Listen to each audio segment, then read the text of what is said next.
چقدر شد؟ قابل ندارم مسعود، چیزی که ما کس نداشتی. سلامت باشی، زنده باشی.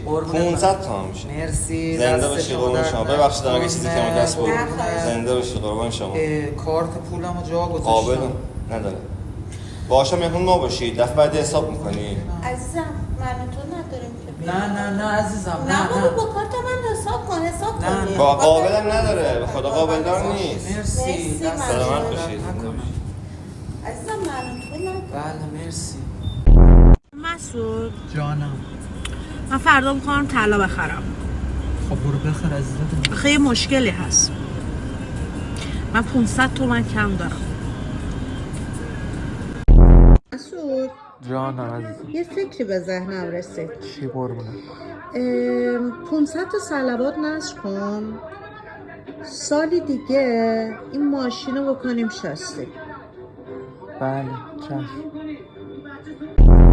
من 500 بار بهت نگفتم این مدل مو رو نزن.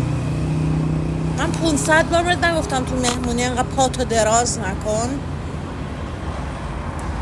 500 بار ازت نخواستم این عینک رو نذاری.